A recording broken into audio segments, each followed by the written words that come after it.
Hey there. This week we are talking about the voices that are in our heads, the voices that we don't love and would probably like to annex and just get rid of. And here's the thing, right? Here's the truth is that, we're human beings. We have voices of judgment, voices of criticism, voices of fear. In our house, we call it the voice of the world. We kind of lump it all together. There are really these three distinct voices that keep us from the things we're afraid of. The voice of criticism criticizes us on the things that we're doing in the world, and the voice of judgment, judging self and also judging others in our environment.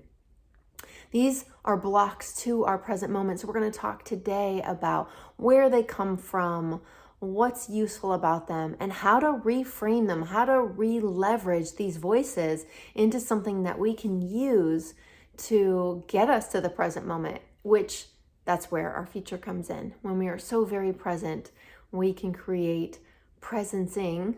We can turn the word present into a verb, presencing, and bring the future in through the now. And we do that through releasing these blocks, these voices, right? So where do they come from? Let's start with that. So these three voices really comprise the voice of our ego, sometimes people will say a saboteur, right? When we're young, if you're a human being, and you are because you're watching this, unless you've got some furry friends watching, when we're young, we have things happen to us that are likely traumatic, or they could just be very simple little experiences that we are unable to process because we don't have that level of capacity, right, to emotionally, mentally, spiritually, psychologically process what's happening in our environment. So we internalize it and we make it mean something about us. And what often happens is we have a split in our conscious beingness, and we call that a source fracture. So our beingness fractures into two. We have our authentic self, our higher self, our conscious self, and then we have our ego self.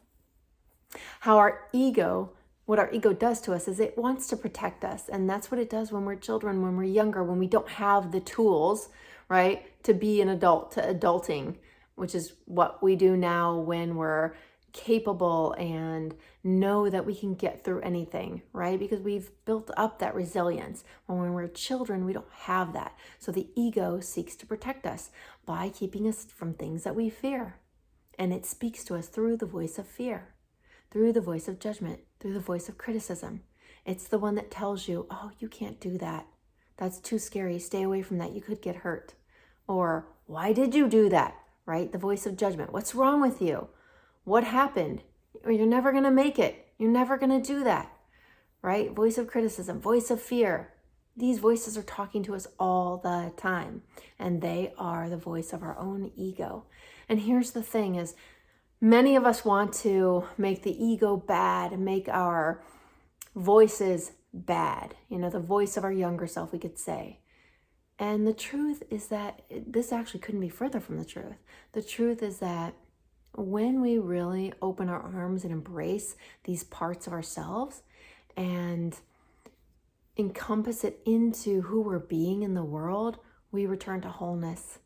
And wholeness is the place where limitless possibility exists for your future to come in through the now. So how do you do that? The trick really is, instead of trying to keep these things away and these voices and the wisdom that they're trying to tell us, instead we embrace it. And that can be done through journaling, through working with someone, through talking with your partner about it.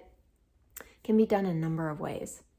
And once we incorporate and really accept these parts of ourselves that we really often don't want to, we don't want to hear them, we don't want to listen to them, what happens is we feel relief, we feel peace. We actually begin to feel that wholeness and operate from that place.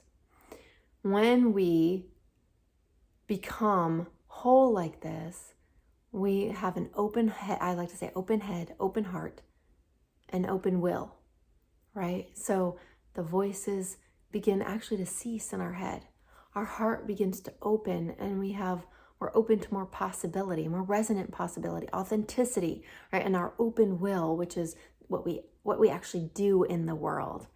So I hope this is helpful, breaking down this voice of criticism, voice of judgment, voice of fear as the sort of wisdom of our saboteur, of our ego, and where it comes from. We've got that. How to do it is your challenge for the week. So what I want you to do is I want you to start being aware of when you have something come up that's not actually authentic to you, that feels bad in your body, or you can kind of hear it as a buzzing in your head or creates anxiety. And I want you to just simply acknowledge it, either let it go or journal it down. Okay, if you're not a journaler, fine, that's great. Go and talk to somebody else. That is your practice for this week.